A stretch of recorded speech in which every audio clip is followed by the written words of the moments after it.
Curious George builds a home.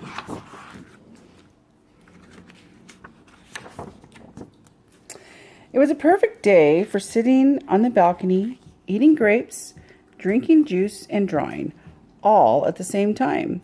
George was a good little monkey who was good at many things. He was especially good at being curious. Today, George was curious about a bird.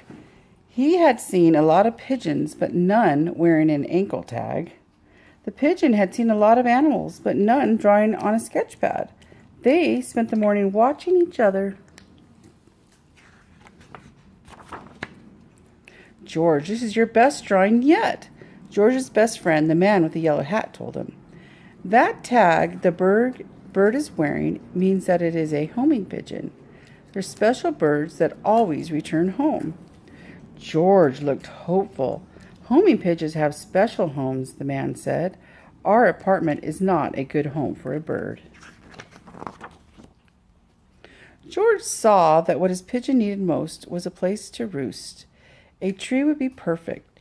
George came up with a great way to get a tree up to his apartment.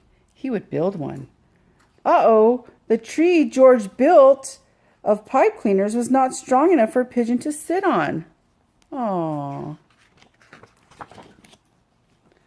George thought of another idea with clay. George could make a tree as big and as thick as he wanted. But George must have used too much water because the tree made of clay did not hold its shape. George decided he needed more information to build the perfect tree, so he went to the park.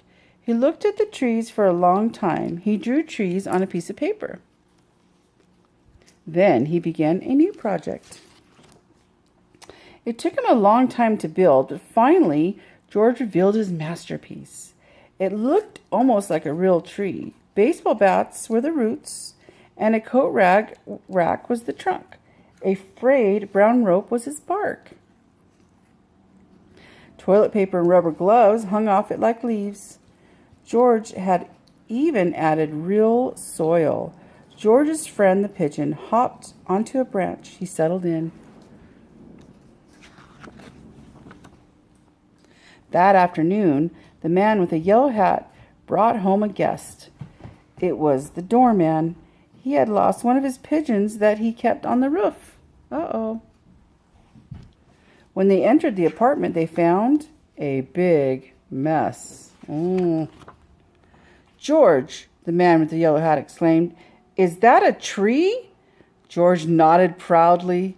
Now that he had had the perfect home, the bird could live with him forever. But the doorman had missed his pigeon.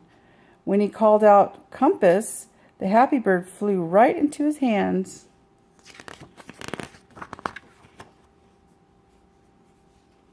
Poor George. He waved goodbye to Compass and the doorman.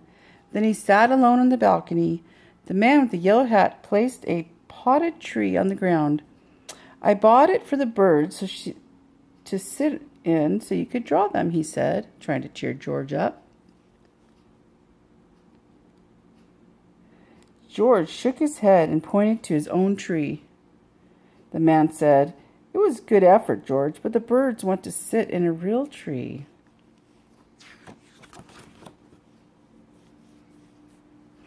But to George's delight, the birds did not agree with his friend. Not at all.